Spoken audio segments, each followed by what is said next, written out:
Hello, Namaste, and welcome to this series on Mahabharata myths. So, let me introduce myself. I'm Deepak, an author and an enthusiast of the Mahabharata. And with me is my fellow author and friend Pranshu Saxena, who is also a Mahabharata enthusiast and not just an enthusiast. He has an encyclopedic knowledge of the great epic.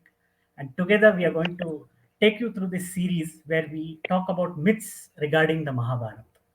So, without wasting time, let's get started. Right.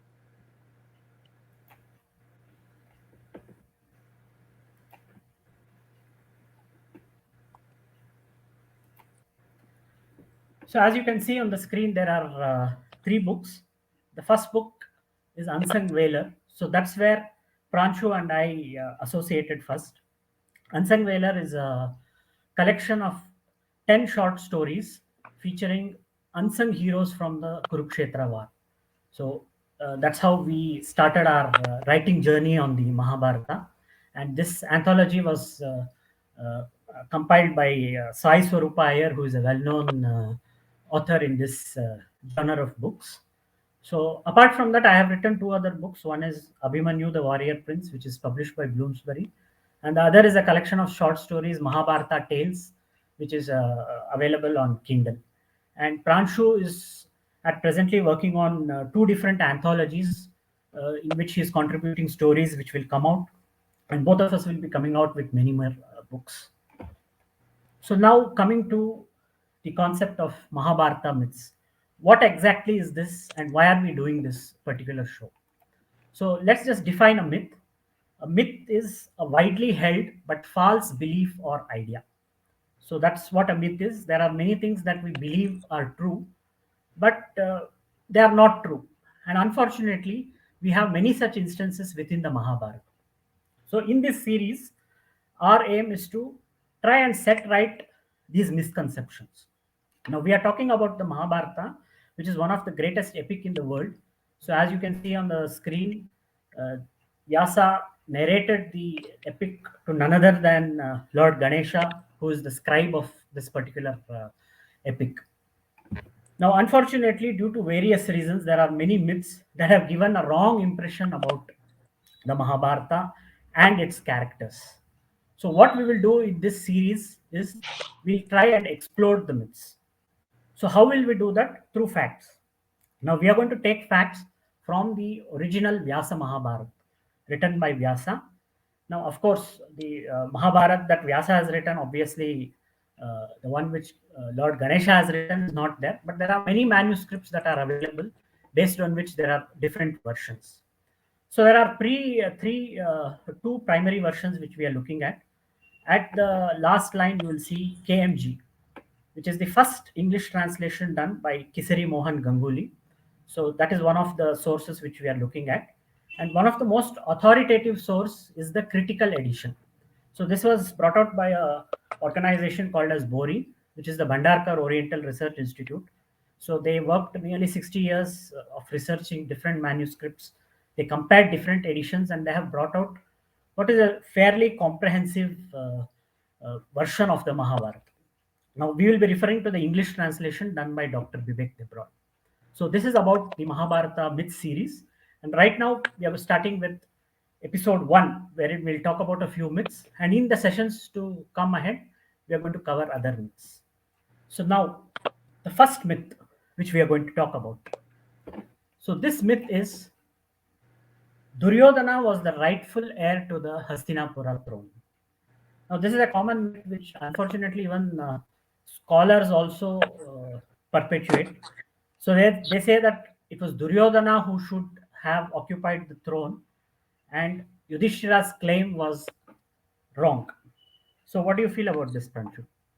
So this is actually one of the major uh, misconceptions, basically because of we have been ruled by Europeans for last 200 years. Yeah, that's right. Primogeniture is something which is very much close to the European model of government. The idea of king as god and having divine rights started around like 16th century in Europe, and there was always a struggle because of that within their culture, and that was adopted as is by us, assuming that our kingship was basically also ordained by the divine right, and and that divine right was under the control of the primogeniture. As in Mahabharat, it is basically there's a statement, Jayeshtetva Janamana Neva Gune Jayeshtetva Muchyate Gurat Gurutva Mayati Dugdha Dagdi Dhrit Kramat. I apologize for my Ucharan. Though it basically says greatness is not merely by birth or by being eldest. Greatness is decided by the qualities of the person. And that is actually illustrated right throughout the whole genealogy which has been given in Mahabharat itself. Now, in Mahabharat, we have that, in the lunar dynasty started from Buddha, and Pururava was the oldest son. Pururava was actually the only son actually really mentioned. There's nobody else is described in detail. But Pururava's son Ayu, he was the next king, and Ayu basically did not have children till much later in life. He was basically he had no children. He did not realize he was going to have any children, but he was given a boon that he will have children much later in life. When he resigned there's a section where he goes and talks with his Dattatreya, his his great grand uncle. Som, Dattatreya, and Durvasa were born to Anusuya. Brahma, Vishnu, Mahesh came as Dattatreya, Som, and Durvasa, and he goes and takes the advice, and then he resigns his kingdom. He selects his third brother's son. He has several brothers. He selects his third brother's son, Bhima Kanchan Prabha, as the next king. Bhim Kanchan Prabha is noted in Purans to have conquered the world, and then much later, when Nahush is born, the son of Ayu, he chose Nahush on his merits to be the next king.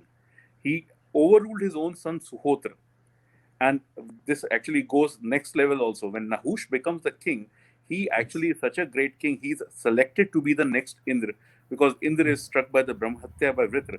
So here you are basically, he doesn't choose his own son, Nahush, at that time. He has sons, very popular, very famous sons, Yati, Yayati, Sanyati, among others. He chose his cousin, Sohot's son,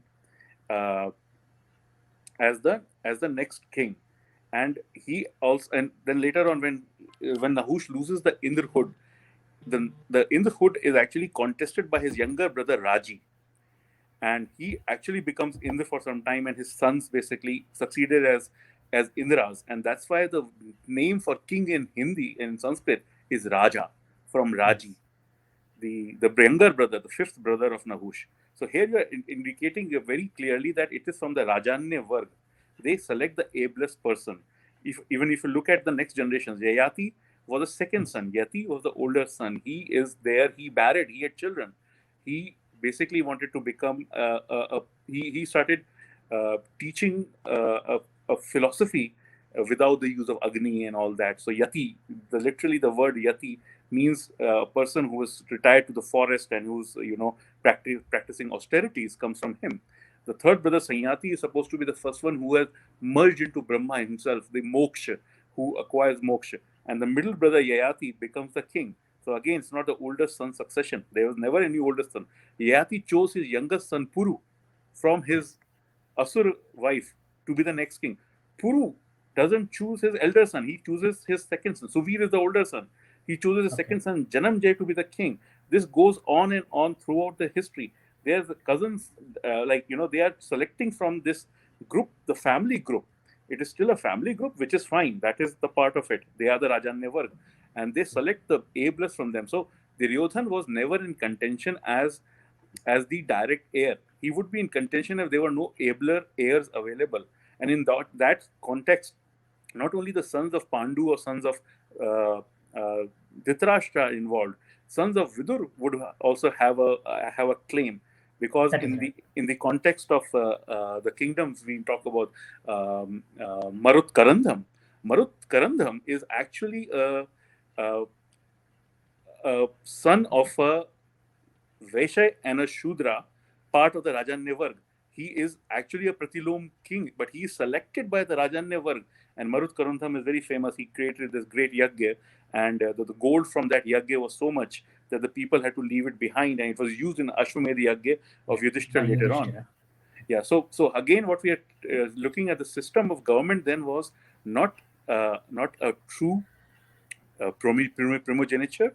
It was still a little bit of restricted. It was not a true democracy, but in the sense that Bharat actually ignored his 9 sons and chose Bhumanyu to be the king. So again, there is a element of democracy here, but the idea which comes is the ablest person who can serve the people is always selected, and this idea is again reflected throughout the Indian history. It's not just that time. It is through history to Ashoka and others, where they say the king is Indra and mother, both, basically.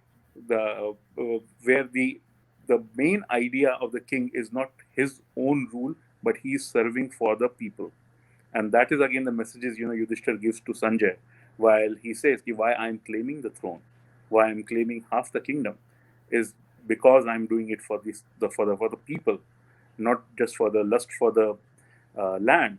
And in that case, if you don't want to give me the whole kingdom, give me 5 villages, which was the only violent action Yudhishthir did in the epic directly, because that is actually a taunt at Duryodhan, where he asked for the 5 villages being, Praman Koti, where Bhim was poisoned, Vikaprastha, where another incident happened, Varnavrat, where they were burnt alive, and the Jayant, where the Dyut Sabha was organized. So even in the previous generation of Shantanu, the same thing was observed, right? Exactly. So the king of the royal dynasty was a gentleman called Janamjaya III, and he was defeated roundly by his cousin, the king of Magad. They were both Kurus, but now different kingdoms. And after he lost, there were like 3-4 kings who came in quick succession.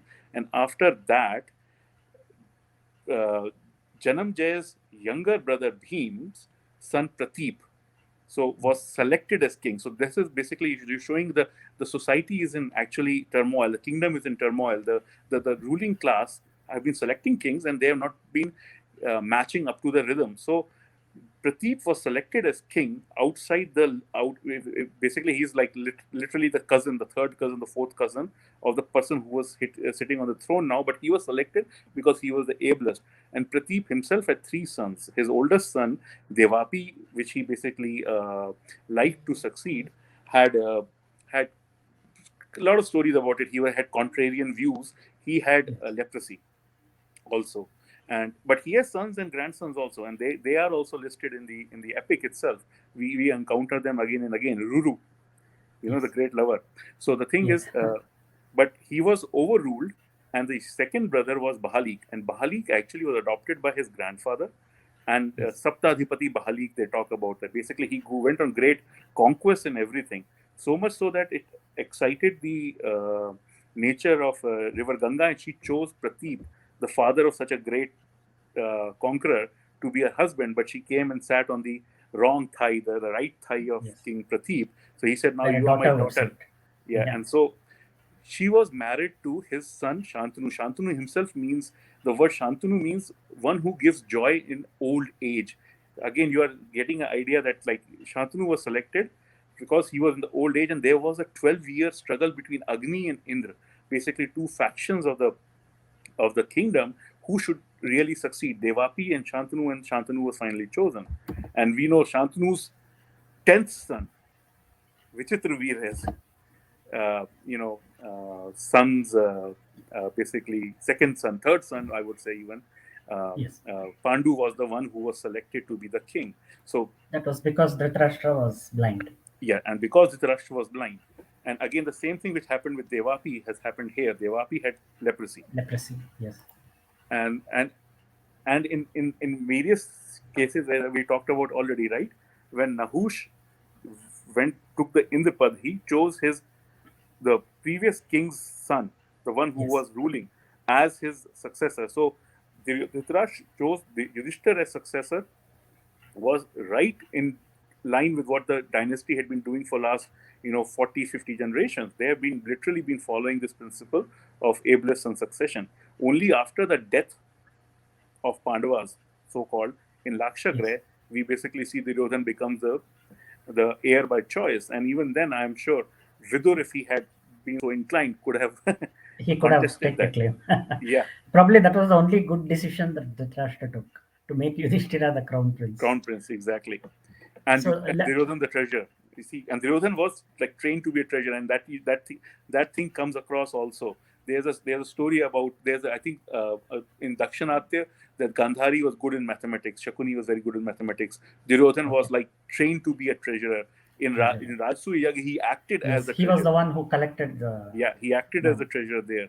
So this is a very clear indication that nobody is actually king. And again, that Vyas reflects it even more, tries to emphasize this point that he kills all the children of Pandavas in the battle and Yes. Kauravas, Yes. because the children of the king are the people themselves. So Vyas is trying to give us a very powerful message across ages that it is not who rules, who he is ruling is the more important part, which is the people. And again, Parikshit is chosen to be the king, and Yutsu is there. There's a lot of others, and I'm sure, and I'm sure there are a lot of retellings which may even end up having a Yutsu Parikshit struggles or something. But that is again retelling the imagination. But the thing again is that there were a lot more people who were in choice. Again, now But what is the interesting thing is Dhritarashtra was never formally crowned as a king. Yes, he was never He formally took over crowned. because Pandu died. Because Pandu left for exile and then Yes. subsequently died. Because Pandu was still alive, and that's why they Yes. basically call him Bhima Kanchan Prabha. Ayu is still alive. Ayu is somewhere in the forest, right? Nahush and others were Yes. born later. And Bhima Kanchan Prabha conquers the world. He's called the king, emperor, samrat, and everything. But probably he also was never crowned because the king is still alive. So same Yes. thing with, as long as Pandu was alive, Dhritarashtra took it. And then Yudhishthir came to Hastinapur, when Pandu died, Yudhishthir was 16 years and 7 months or so, it is told, right? Yes. 25 वर्ष की आयु तक आदमी को ब्रह्मचर्य का पालन करना चाहिए. You have to be 25 to become the king. King Narsingugupta Baladitya was under the age of 25 when his older brother basically came to the power, and so he was not crowned as Yuvraj right there and then. They selected a cousin, Vanyagupt, as. So this is something which is not only in the Mahabharat time. The 25 as an It era has been where, repeated many times. yes. So it's a part of our cultural mores. It's just that at recent times, understanding has moved to this succession by the eldest son and all that. And if you think about that, it doesn't even apply to our recent rulers also. Yes, that's right. Akbar was not the oldest son. Yes. Humayun was, but Akbar wasn't the oldest son. Jahangir was the oldest surviving. But then you see Shahjahan was the third son. Aurangzeb was the third son. And Bahadur Shah Alam was the second son. So you see, again, the History thing is, repeats itself. history repeats itself. And so there was no. So again, if you take out the history, Duryodhan had only right to. That's what Dhritarashtra himself says in Udyog So let's Parv. just look at that source. Yeah. So this is a myth which we have already spoken about. Now let's quote from the Mahabharata text itself. So we are quoting from the Udyoga Parva of the Mahabharata. This is from the critical edition, the Bhagavat Yana Parva. So Bhagavat Yana Parva is where Bhagavat or Bhagavan himself, Krishna himself, comes to try and bring about a reconciliation. So then Dhritarashtra advises his son, saying that you don't have the right, so you cannot claim it. So he says that on his death, Pandu's death, the kingdom belongs to his son. So Dhritarashtra himself is making that point that the kingdom belongs to Pandu's sons. And he says, if I could not obtain the kingdom, how can you desire the kingdom?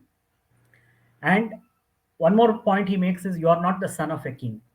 And finally, he concludes saying that according to the line of succession, the kingdom belongs to another. So this proves that actually Yudhishthira was the rightful heir and Exactly. not Duryodhana. So this is And one myth which is exploded. And that's where Vyas also says something about the eldest. You're not the ablest just because you're the eldest. But in this Correct. scenario, as in the scenario of Ram also. Ram and Bharat were born at the same time. Ram was born of Kaushalya, a lady from a lower kingdom than Kekai, which was an independent kingdom, right? So Bharat Yes. would have the heir, but the abler son, in this case, Ram. eldest also, Ram was selected. In this case, Yudhishthira was selected. So this, again, this might be part of the myth which makes into the action that the older son succeeds. It's just Yes. the accident Ram and Yudhishthira were the older sons. That's right. So shall we go to the second myth? Yeah.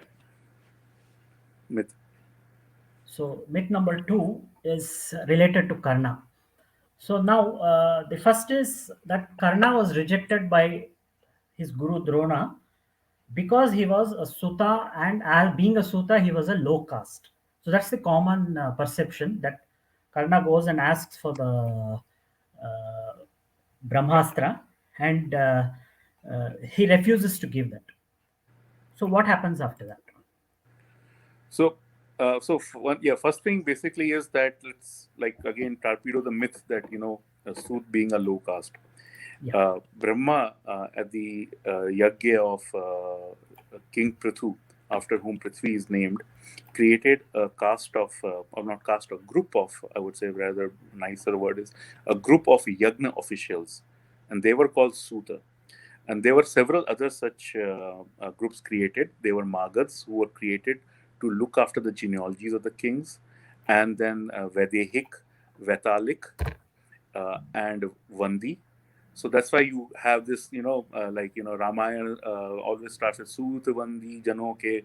It's basically they were responsible for singing the hymns at the yagya. Yes. So a Sut was classified as a mixed caste who has the both born of a Kshatriya and a Brahmani. And it was definitely not an insult.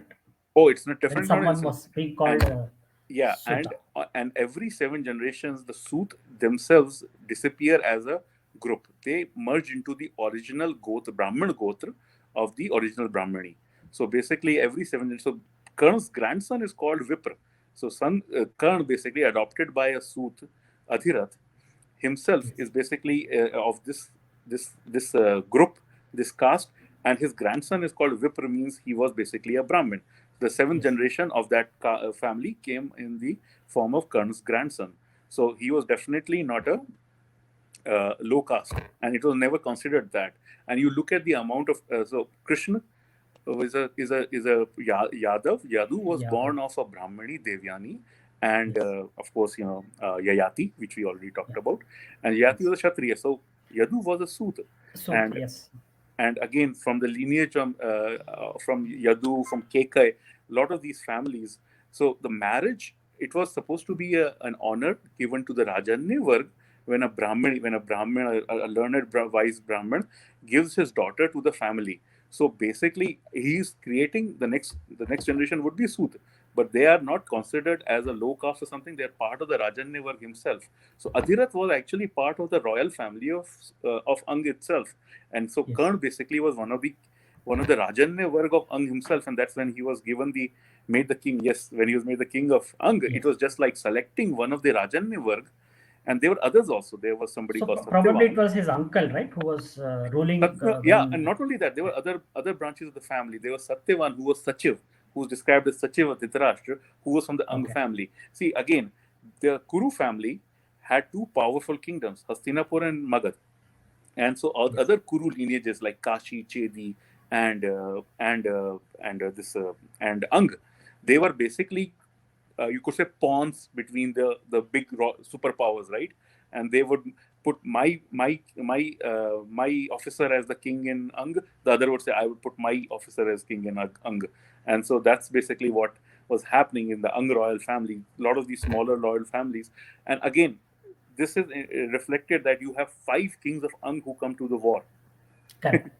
in the Mahabharata, there are 5 different kings of Ang described. And as profession, the Sutas were warriors, charioteers, yagna officials, keeper of royal records, and they were public officials. So they were one part of the myth, which is that Suta was a low caste. So that we have already exploded. Yep. So now let's look at, was he rejected by Drona because of this? Yeah. So Drona basically straight away says that you are not worthy of it. He Yes. suspected Karn's evil intentions. Yes. He did not trust Karn because maybe, and as we have discussed elsewhere about the discussions on Karn was never kept a focus on something. He was like a like a like the deer who keeps running around. He takes decisions impulsively, and that's where the power of Brahmastra. Brahmastra is something you should not give to somebody. Brahmastra has a lot of power to hurt even innocent, right?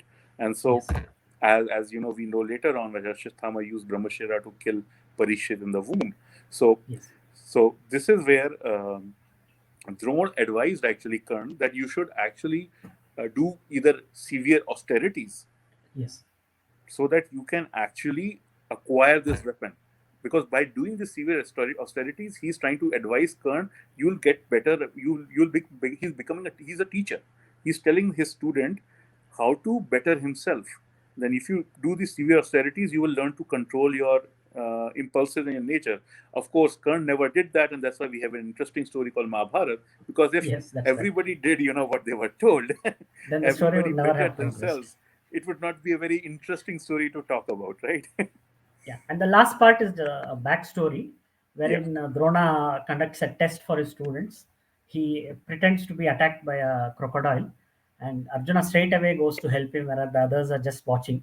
So that's why he gives Arjuna the Brahmastra, and immediately Karna gets upset. So he goes and asks, "So what actually is said in the Mahabharata?" So let's take a look at that.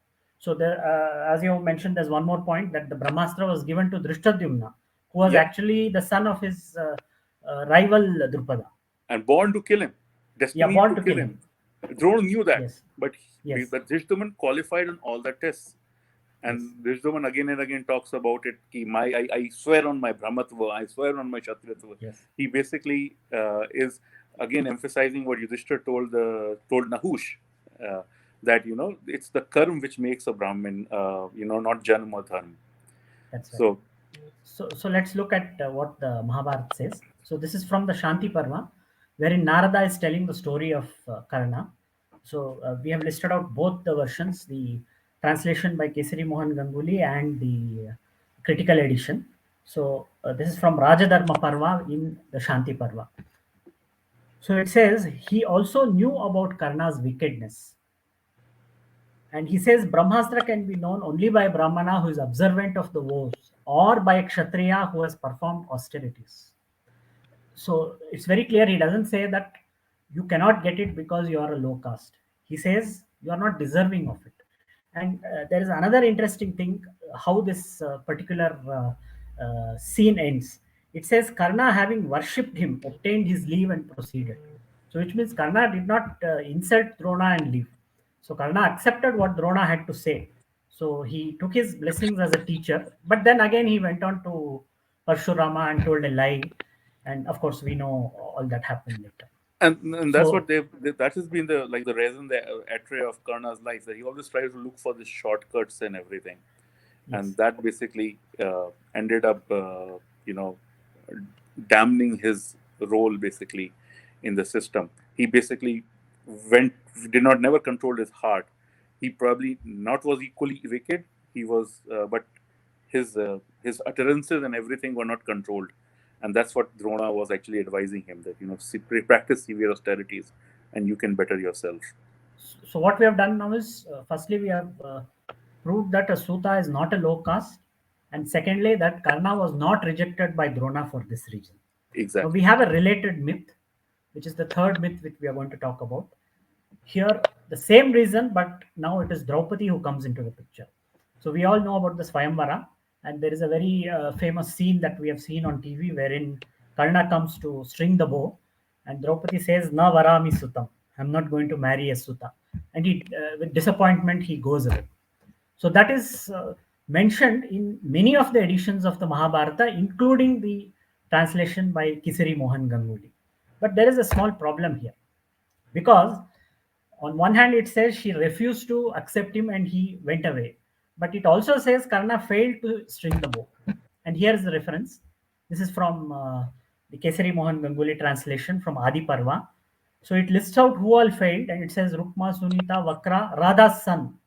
which is Karna, Duryodhana, and many other kings, they could not even with great exertion string. So very clearly it shows here that Karna could not string the bow, but at the same time it says that uh, Draupadi refused to give him a chance. So let's take a look at what the critical edition of the Mahabharata says. So in the critical edition, there is no reference to Draupadi refusing to accept Karna. And it says that Karna was one among the various who failed to string the bow. So that is conclusively mentioned. And here is the source. So this is again from Adi Parva, from Draupadi Swayamvara Parva, from the critical edition.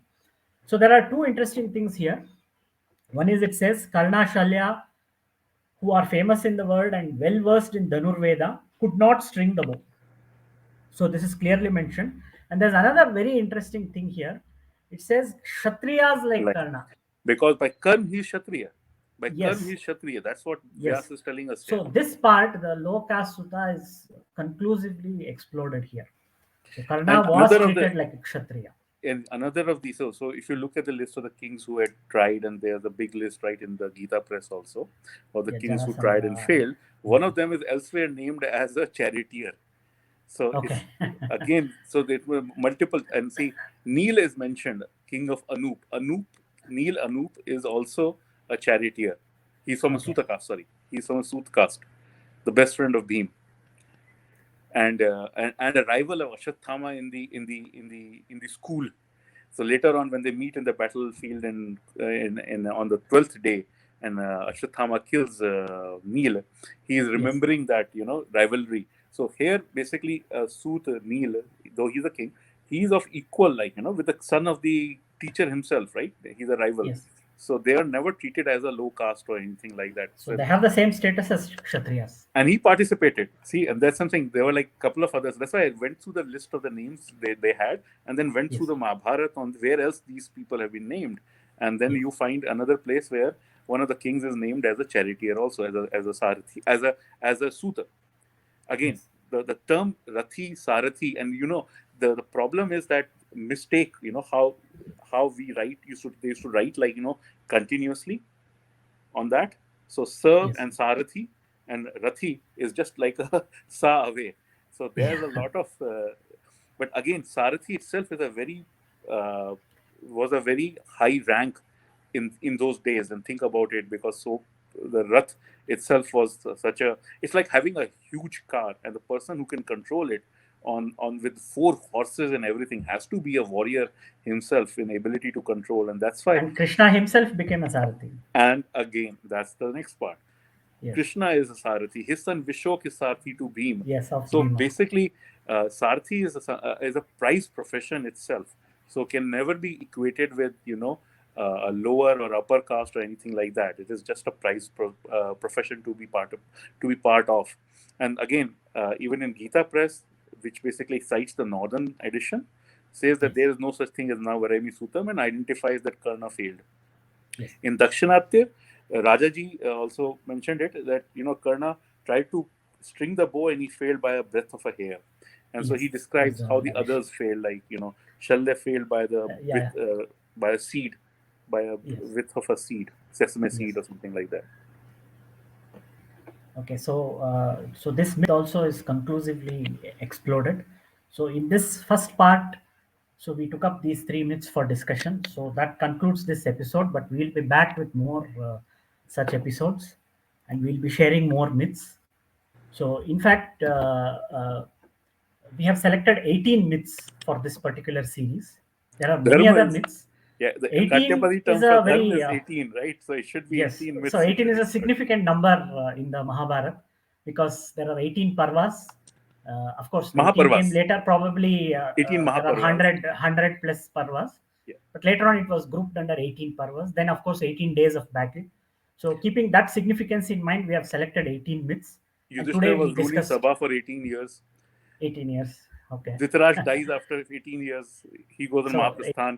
Krishna, 18 years after that. See, 18 is sort of the, dharm, 18 akshanis. It's basically the, 11 plus 7. Yeah, it's basically a numerical indication. It's about dharma. Dharma being the paramount point here. So keeping that in mind, we have selected 18 myths and we have covered 3 in this episode. So we'll be back with more myths in the next episode. So thank you so much for tuning in. Thank you, Pranshu, for being Thank you. part and for enlightening us.